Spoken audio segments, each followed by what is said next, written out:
Hello my dear students, मेरा नाम गुनगुन है और मैं एसएससी की टीचर हूँ आप लोगों की। हमने पिछली क्लास में किया था हिस्ट्री का फर्स्ट चैप्टर जिसका नाम था यूरोप में राष्ट्रवाद का उदय। तो उसकी सारी चीजें हम सारी जानकारियां आपको देनी पड़ेगी। तो आज की वीडियो में ये उस चैप्टर का सेकंड पार्ट है। तो आज की वीडियो में हम बाकी की जानकारियां आपको बताएंगे, ठीक है। तो नाम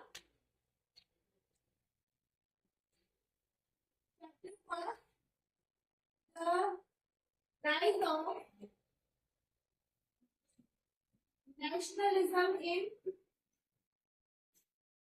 nationalism in यूरोप, मतलब यूरोप में राष्ट्रवाद का उदय, ठीक है। यूरोप में राष्ट्रवाद का उदय।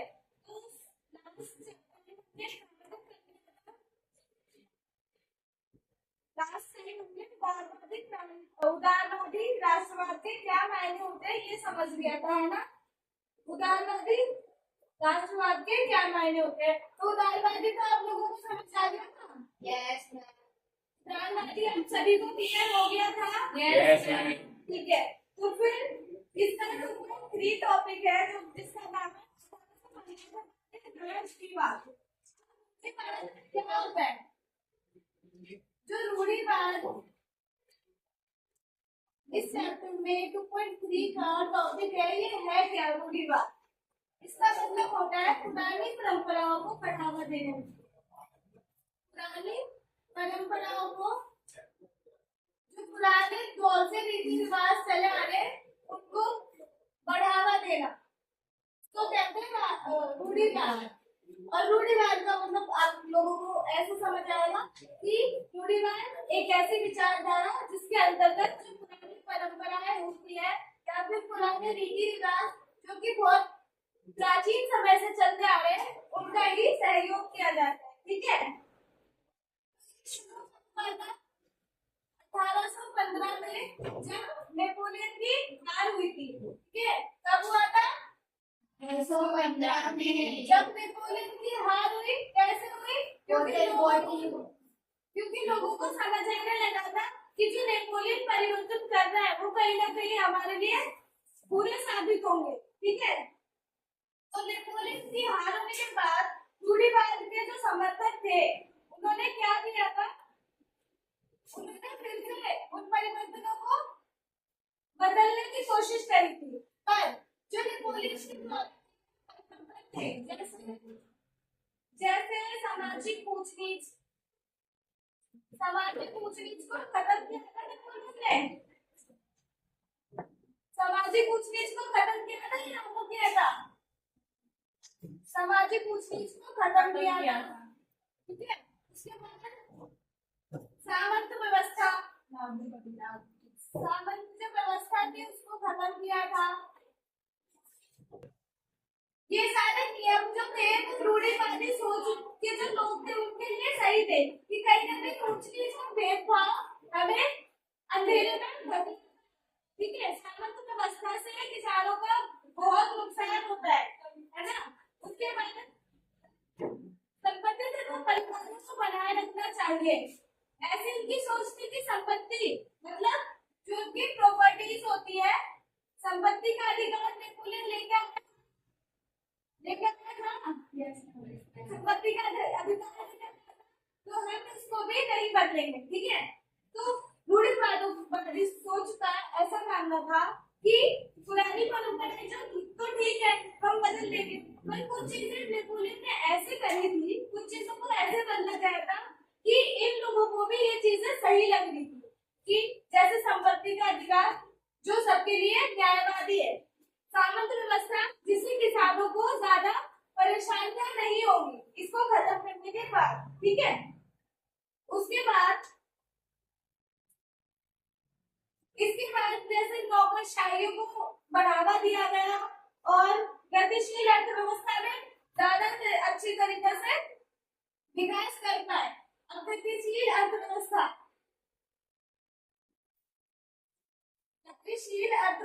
मतलब जिसमें गति होती है जिसमें स्पीड होती है। गति का मतलब इंग्लिश में क्या होता है? स्पीड।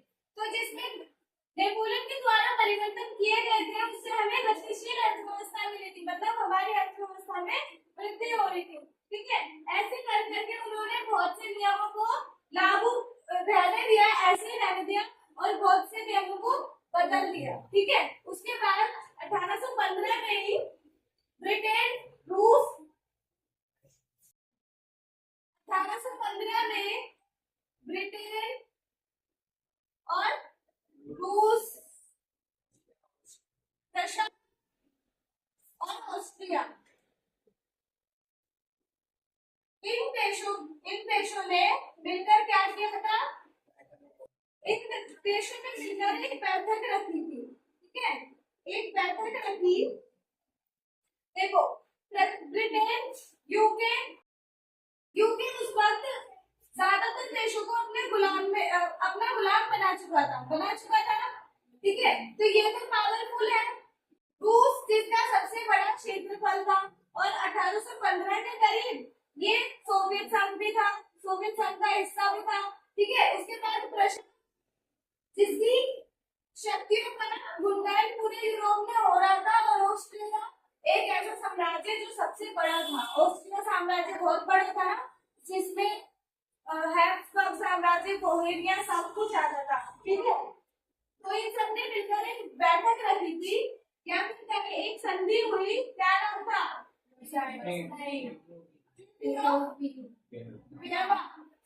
या फिर वियना की संधि कब हुई थी? 1815 में, जब इन लोगों ने बैठक रखी तब। ठीक है, उसके अंदर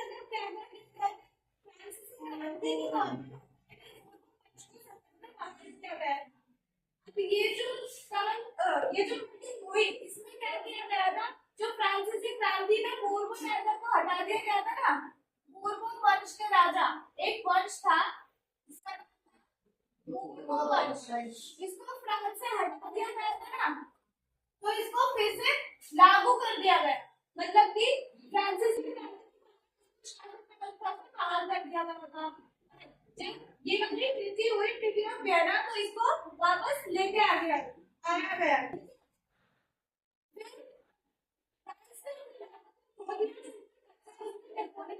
किया था।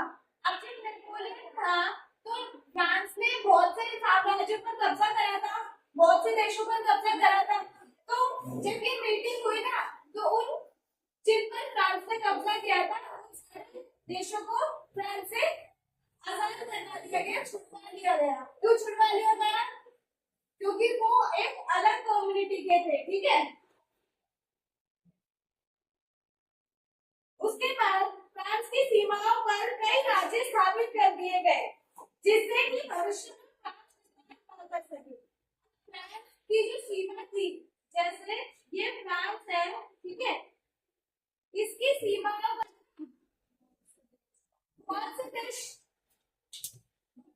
बहुत से देशों का गठन कर दिया गया था। बहुत से देश यहाँ पर निगरानी कर रहे थे एक तरह से। क्यों? क्योंकि फ्रांस जो था वो फैलता जा रहा था, वो साम्राज्यवादी हो गया था ना, तो इसीलिए इसकी सीमा पर कई देशों का गठन कर दिया गया था।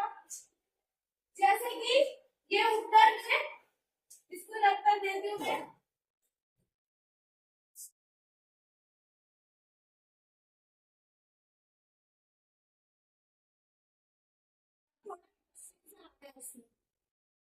है ना? तो चलो ये मान लो हमारा फ्रांस है। क्या है? फ्रांस। और टाइम कौन सा है? 1815। ये क्या है? नॉर्थ। ये क्या है?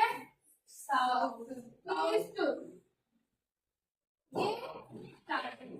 ये वेस्ट। और ये साउथ। ठीक है, ऊपर की तरफ नॉर्थ है, नीचे की तरफ साउथ, बाएं हाथ की तरफ वेस्ट और सीधे हाथ की तरफ ईस्ट। ठीक है, तो अब ये कह रहा है कि फ्रांस की जो सीमा है, नॉर्थ उत्तर की जो सीमा है, यहाँ पर बहुत सारे ऐसे लगाना था, की करना है।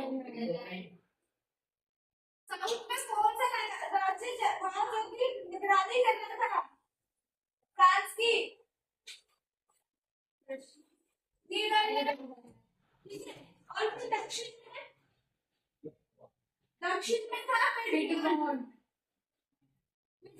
जेनेवा। ठीक है, क्या था फिटमोंट जेनेवा। उसके बाद ईस्ट में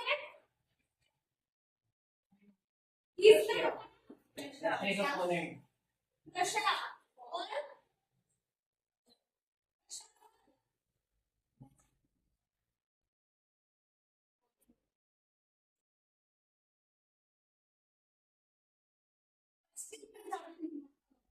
ठीक है, पश्चिम में रशिया था। और कौन बचा था ईस्ट के लिए? कौन बचा? पोलैंड। ठीक है, पोलैंड ले लो या फिर ऑस्ट्रिया ले लो। ठीक है, ऑस्ट्रिया, रशिया, ये सारे थे।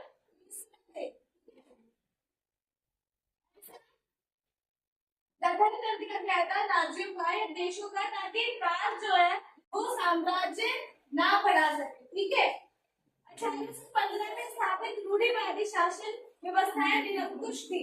मतलब कि जो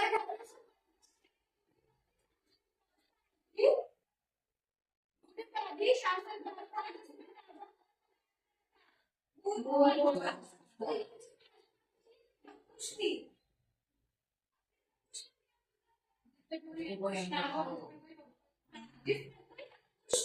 मतलब रूढ़िवादी सोच थी और राजतंत्र राजतंत्र आ गया था। तो राजतंत्र और रूढ़िवादी सोच मिलकर निरंकुश हो गई थी, जिसके कारण फिर से जिसके कारण क्या किया गया था? सेंसरशिप लागू कर दी गई थी। अब सेंसरशिप क्या है? सेंसरशिप का मतलब होता है कि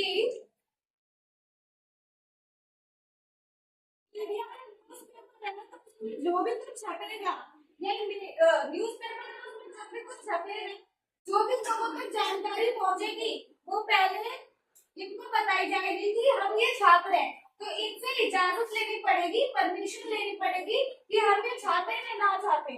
ठीक है, तो ये सेंसरशिप होता है। ठीक है, उसके बाद जो अखबार, किताब और नाटक तथा गीत थे, इन निरंकुश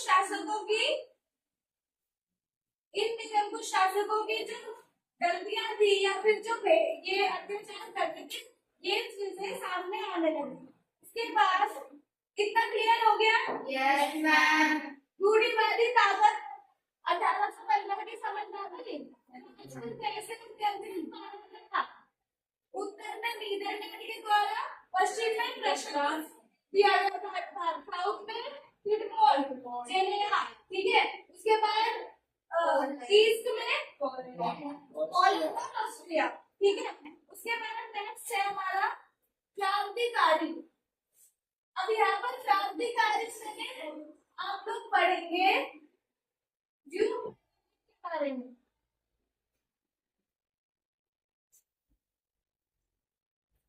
एक चीज रह गई, पता चला? नहीं पता चला ना? जो ट्रीटी ऑफ वियना हुई थी, उसमें मेजबानी किसने करी थी? मेजबानी मतलब मेजबानी का अर्थ क्या है? एंकरिंग, हुआ था संकलन, तो उसकी होस्टिंग किसने करी थी? भारत में करी थी ना। भारत में क्या है? सारे देश के नेता। तो वैसे ही ट्रिब्यूट कर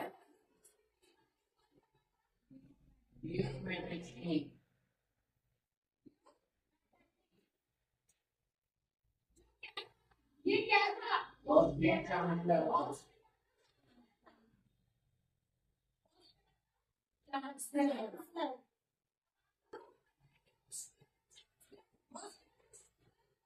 मेजबानी का कर दिया है, क्योंकि उसके उस वक्त काफी रिस्ट्रिक्ट था।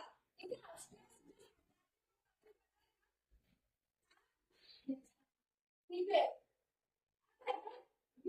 कांग्रेस के पार्टी स्थापित साथ ही स्वतंत्रता और मुक्त मुक्ति के लिए प्रतिबद्ध होना और संघर्ष करना क्रांतिकारी होने के लिए जरूरी था। अब क्रांतिकारी का मतलब जान लो आप लोग। क्रांतिकारी कौन होता है? क्रांतिकारी कौन होता है? जो किसी चुनाव में शामिल हो और ना केवल शामिल हो बल्कि वो दूसरों की बुराई से पहले अपने मतलब जो उसका लक्ष्य है उसकी तरफ अग्रसर हो। ठीक है, जैसे क्रांतिकारियों का लक्ष्य क्या था? कठिनाइयों को खत्म करना, परेशानियों को खत्म करना, जो निरंकुश शासन व्यवस्था है उसको तख्ते से हटाना, ये क्रांतिकारियों का मकसद था, है ना, उनका लक्ष्य था। तो वो अपने लक्ष्य पर ध्यान देते हुए किसी भी मासूम हानि ना पहुंचाते हुए काम करे, उसको कहते हैं क्रांतिकारी। जो अपने लक्ष्य की ओर अग्रसर होता है, जिसको केवल क्या दिखती है? लक्ष्य दिखता है। ठीक है, उसको कहते हैं क्रांतिकारी। अब क्रांतिकारी कौन होता है? देश प्रेमी होता है। उसी मुक्ति कौन होता है? उसकी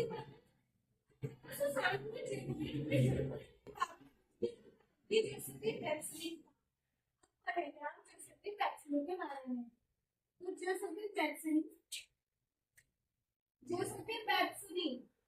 इसका जन्म कहाँ हुआ?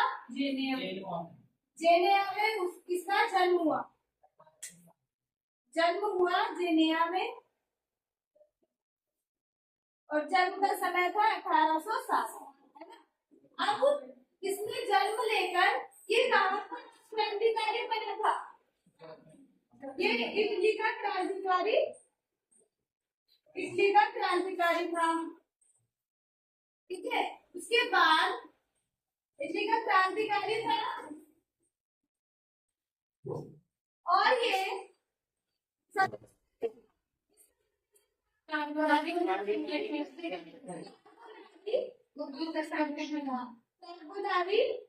गुप्त संगठन का ये सदस्य बना था। कार्बोनाइट एक संगठन था जो कि गुप्त था। अगर ये गुप्त था तो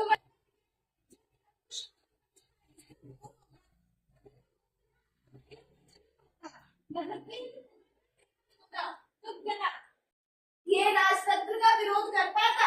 नहीं कर पाता। ठीक है, इसीलिए ये गुप्त संगठन था। तो सदस्य था जिसने पैक्सिस का। उसके बाद इसने जो जेसोफिन पैक्सिस है, इसने 2 काम किए थे। मतलब इसने 2 संगठनों का निर्माण किया था। पहला था जो कि कहाँ बनाया था?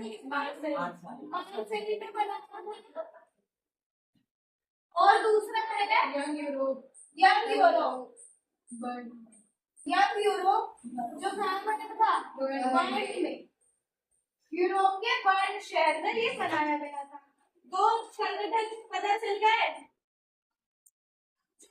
ये यंग यूरोप संगठन था, इसमें मेंबर्स कौन कौन से थे ये देख लो।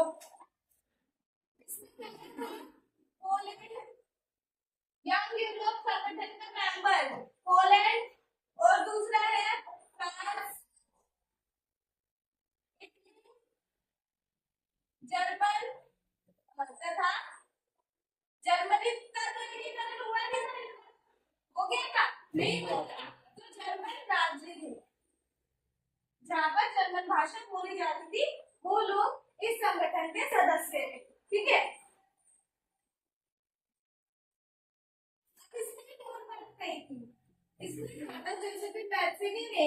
कि जो इटली का एकीकरण है ना, वही इटली की मुक्ति का मार्ग है। ठीक है, अगर हमें इटली को मुक्ति दिलानी है, मतलब मुक्ति से मतलब कि वहां की परेशानियां खत्म करनी है, तो हमें उसका एकीकरण करना पड़ेगा। ठीक है, मेटरलिंग ने उसे हमारी सामाजिक व्यवस्था का सबसे खतरनाक दुश्मन बताया। किसे बताया है? सामाजिक व्यवस्था का सबसे खतरनाक दुश्मन राजतंत्र को। कहना था कि राजतंत्र जो है वो हमारी सामाजिक व्यवस्था का सबसे खतरनाक पहलू है। क्यों है? क्योंकि जो राजतंत्र है वो किसको बढ़ावा देता है? निरंकुश शासन की बात को। जो रूढ़िवाद और निरंकुश शासन फैलेगा तो जो असमान वर्ग के लोग हैं, कोई ऊंचे वर्ग का है, कोई नीचे वर्ग का है, तो सबको समानता मिलेगी? मिलेगी या नहीं मिलेगी? नहीं मिलेगी। तो इसीलिए मैटरनिक में क्या है कि जो राजतंत्र है वो हमारे सामाजिक व्यवस्था का सबसे खतरनाक दुश्मन है। इसमें दुश्मन बताया है। ठीक है, आपको पता चल गया इथियोपिया ना, जैसे भी मैथनी young Indian, young Europe, Europe के मेंबर्स और यंग यूरोप के मेंबर्स। तो चले अगले टॉपिक पर। ठीक है, जैसे भी मैथनी था इसमें यंग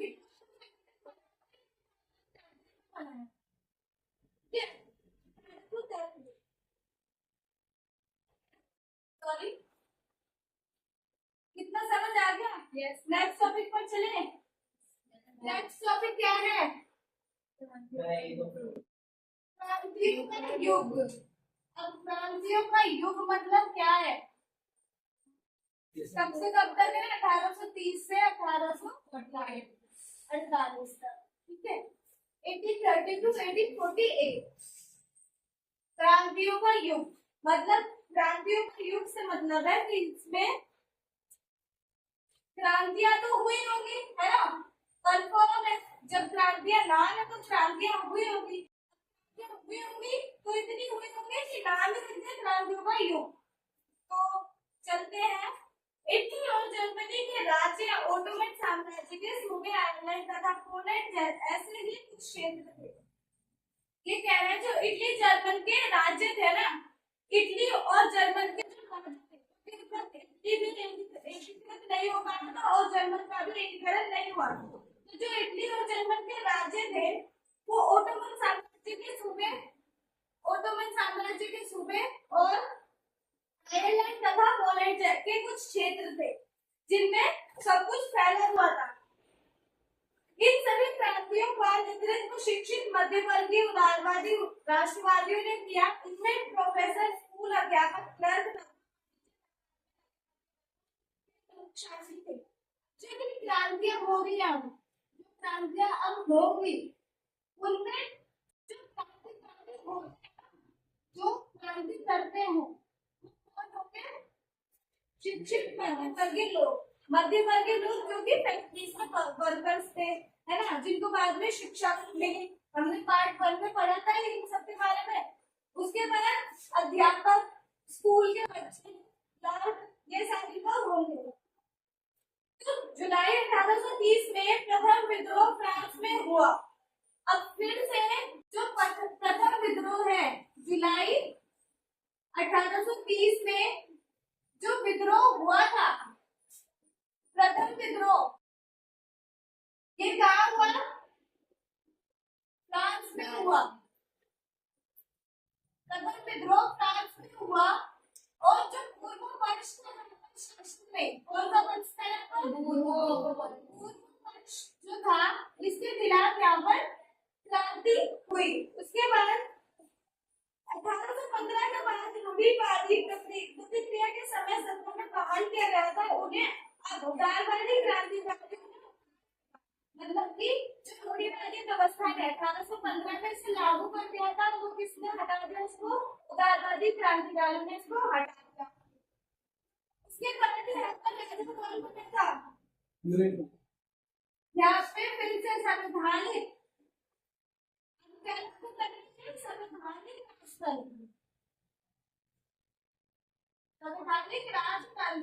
राजतंत्र जिसमें संविधान की भागीदारी होगी। संवैधानिक राजतंत्र लागू हुआ। राजा कौन बना?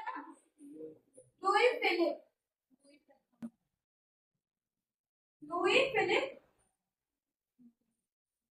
मैटरनिक ने एक बार यह टिप्पणी की थी। अब जो मैटरनिक है उसने एक बात कही थी, किसके बारे में कही थी? फ्रांस के बारे में कही थी। क्या कहा था? जब फ्रांस छीनता है तो पूरे यूरोप को सर्दी जुकाम होता है। जब फ्रांस छीनता है मतलब कि जब फ्रांस छीनता है तो पूरे यूरोप को सर्दी जुकाम हो जाता है। क्यों हो जाता है? क्योंकि जो यूरोप है वो कहीं ना कहीं किस पर निर्भर है? फ्रांस पर। इसीलिए जब फ्रांस की तबीयत बिगड़ेगी, जब फ्रांस में कुछ अच्छा या बुरा होगा तो उसका सारा प्रभाव किस पर पड़ेगा? पूरे यूरोप पर। ठीक है, ये बात जो है जो मैडम लिखने चाहिए आगे चलकर सिद्ध भी हो। कैसे? जो यूरोप को भी जुलाई क्रांति से ब्रुसेल्स में भी विद्रोह भड़क गया, जिसके परिणाम स्वरूप United Kingdom of the Netherland से अलग हो गया। ये कहना जब फ्रांस में विद्रोह हुआ ना, जब फ्रांस में विद्रोह हुआ तो जो ब्रुसेल्स राज्य था, ब्रुसेल्स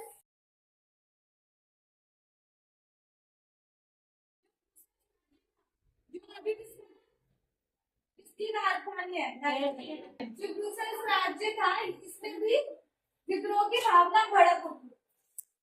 उसके बाद ब्रुसेल्स में विद्रोह की भावना भड़क उठी तो यूनाइटेड किंगडम है जो उससे नीदरलैंड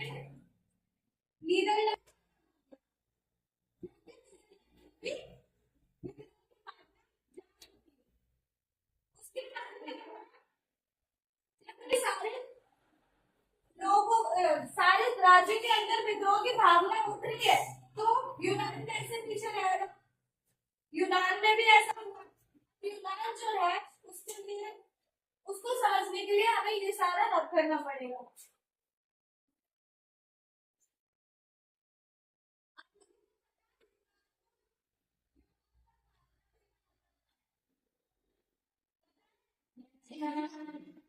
यूरोप को यूनान जो एक साम्राज्य है उसे क्या कहा जाता है?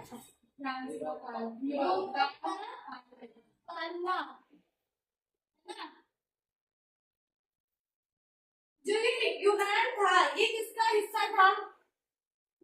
यूनान भी किसी ना किसी से किसी की गुलामी कर रहा होगा, तभी तो इसको आजादी चाहिए। ओटोमन साम्राज्य था,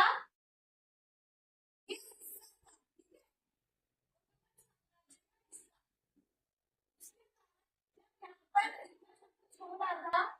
1820 में यहाँ पर विद्रोह हुआ तो 1821 में इसकी शुरुआत हो गई थी।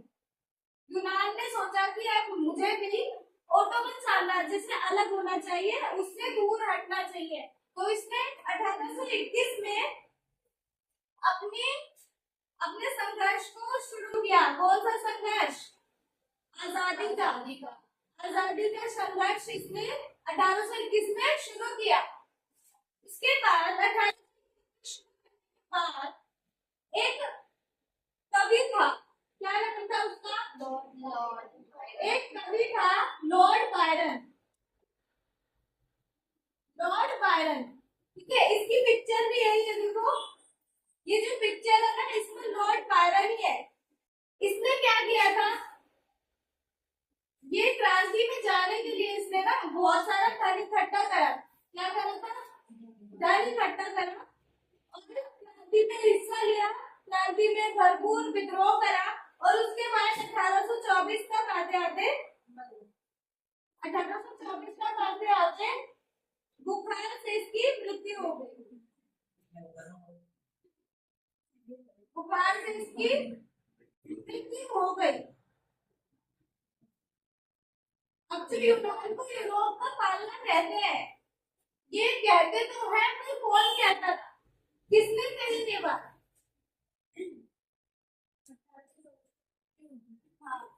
यूनान को यूरोप का पालना जो संज्ञा है वो किसने? कवियों ने, जो उस समय के कवि थे ना, जो पूरी दुनिया में घूम घूम कर गाते थे, गीतकार, उन लोगों ने यूनान को यूरोप का पालना कहा। ठीक है, अब यूनान आजाद कब हुआ? 1832 में। 1832 में यूनान जो है वो आजाद हो गया कितने वर्षों बाद? 11 वर्षों बाद यूनान आजाद हो गया। और 1825 में आजाद होने के साथ साथ ये आजाद कौन सी संधि के साथ हुआ था? कुस्तुनतुनिया संधि। कुस्तुनतुनिया संधि के द्वारा ये आजाद हो गया था। अब कुस्तुनतुनिया एक जगह का नाम है, ठीक है। ये था हमारा यूनान। कैसे? इसने विद्रोह की भावना दिखाई, इसने आजादी के लिए संघर्ष करना शुरू किया। कौन यहाँ पर कवि था जिसने बहुत सारा धन एकत्रित किया था। उसके बाद उसकी मृत्यु कैसे हो गई? कुस्तुनतुनिया संधि के द्वारा यूनान आजाद कैसे हो पाया, ठीक है। इसके बाद जो नेक्स्ट टॉपिक है हमारा वो है रोमानी कल्पना और राष्ट्रीय भावना। रोमानी कल्पना और राष्ट्रीय भावना ये क्या है? कल्पना जो हम सोचते हैं, जो हम इमेजिन करते हैं, मतलब ऐसी कल्पना जो कि भविष्य में संभव हो चाहे ना हो, उसके बारे में हम नहीं सोचते। तो रोमानी कल्पना जिससे हमें सुख मिलता है, जो हमें खुशी प्रदान करती है। जैसे कि हम फ्यूचर में देख रहे हैं कि तुम जो जितने भी बैठे हो, कोई डॉक्टर बन गया, तुम ऐसा इमेजिन कर रहे हो कि तुम डॉक्टर बन गए, तुम आईपीएस ऑफिसर बन गए, तो ये क्या है? रोमानी कल्पना है, ठीक है। अब ऐसी कल्पना कौन कर सकता है? इतनी सुंदर कल्पना, इतनी खुशमिजाज कल्पना कौन कर सकता है? चित्रकार। कौन कर सकता है? चित्रकार और कवि, गीतकार और नृत्यकार, ये सारे लोग कर रहे थे रोमानी कल्पना। किसके लिए? यूरोप के लिए। कि यूरोप ऐसा साम्राज्य बन जाएगा, ऐसा क्षेत्र बन जाएगा जिसमें सब खुशहाल हो। उसके लिए ये लोग जो राष्ट्रवाद की भावना थी ना, ये जगह जगह जाके सुना रहे, जगह जगह जाकर क्यों सुना रहे? चित्रकार है, उसने एक चित्र बनाया। रोमानी कल्पना कैसे फैली या ये बताऊंगा आपको, ठीक है। ये मेरी चित्र अपने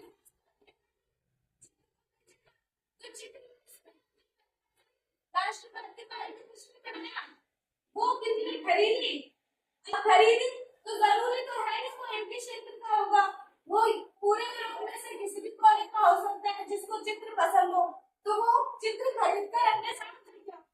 ये राष्ट्रवाद फैलाना हो गया। उसके बाद कवि कैसे बताएगा? गाकर।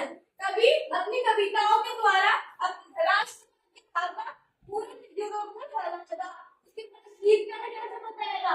गीत गाकर, राष्ट्रवाद के गीत गाकर। जब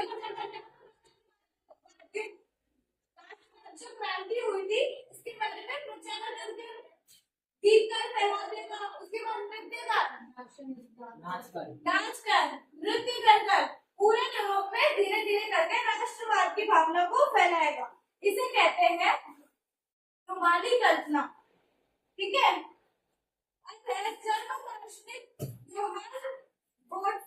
जैसे रोमानी चिंतकों ने दावा किया, चिंतक है रोमानी चिंतक, मतलब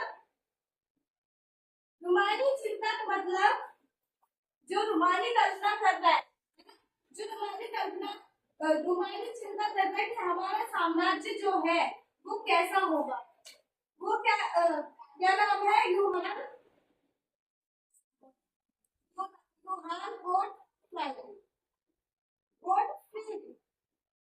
ये कल्पना, ये चिंतन कर रहा है कि हमारा जो जर्मन है वो कैसा होगा, ठीक है। जर्मनी संस्कृति उसके है, ये क्या है ना, मतलब जर्मनी की जो संस्कृति है, जो हमारा कल्चर है, जिसे लोग फॉलो करते हैं, वो क्या है? वो जर्मनी के ही आम लोग हैं, ठीक है। जर्मनी के आम लोग हैं। कौन? जो कि जर्मन कल्चर, जर्मनी का जो कल्चर है वो किसकी वजह से टिका हुआ है? जर्मन के आम लोगों की वजह से, ठीक है।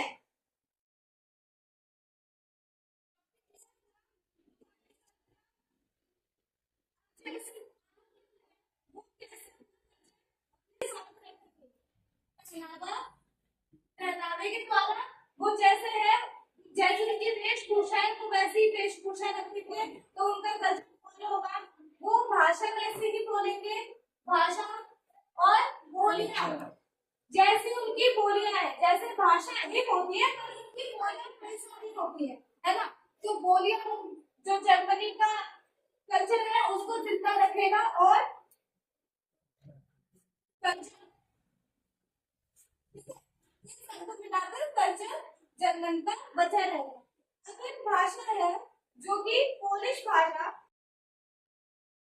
इस पोलिश भाषा में जो कि बोली जाती थी, जिससे कि कल्चर उसको जो प्रशिक्षित लोग हैं जर्मन में एक भाषा बोली जाती थी पोलिश, उसको रोक दिया गया, स्कूलों में पढ़ाना बंद कर दिया गया और उसके बदले में कौन सी भाषा लागू कर दी गई, कौन सी भाषा को राष्ट्र भाषा का दर्जा देने की कोशिश की गई, रूस की, रूसी भाषा को, ठीक है।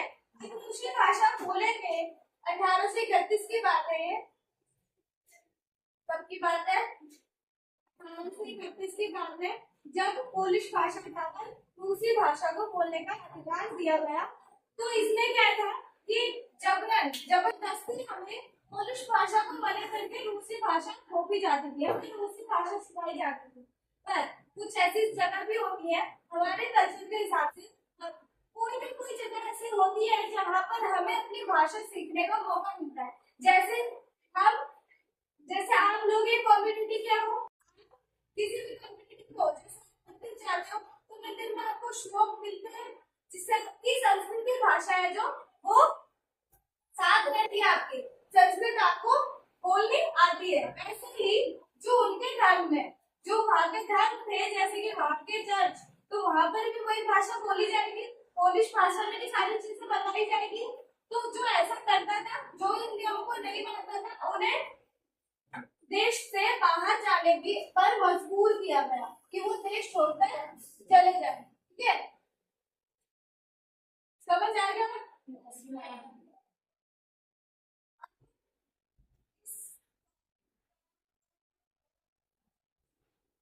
दो पार्ट और है इस टॉपिक के, उसके बाद अगला टॉपिक आएगा।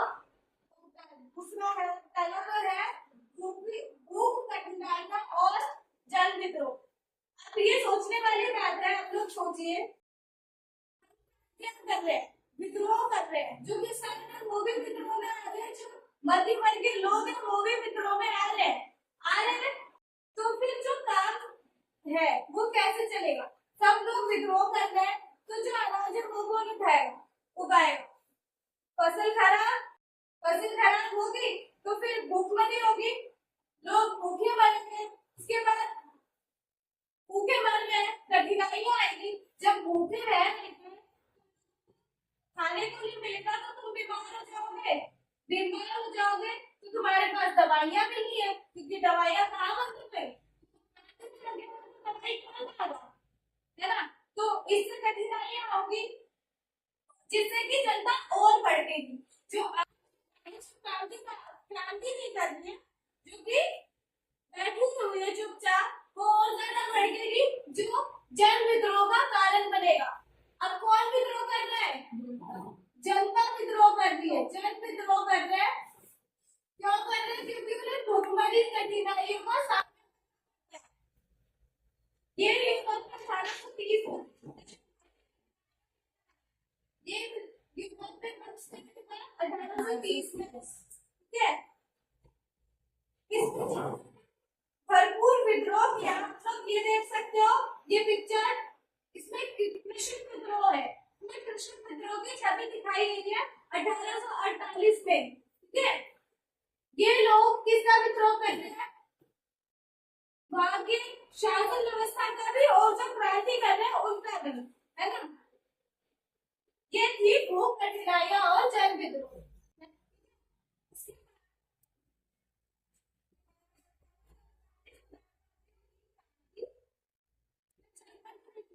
हाँ,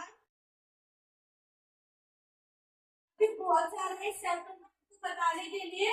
तो आज के लिए आप लोग इतनी बातें ही समझिए, क्योंकि सारा एक साथ समझाऊंगी तो आप लोगों को भी समझ नहीं आएगा, ऊपर से चला जाऊंगा।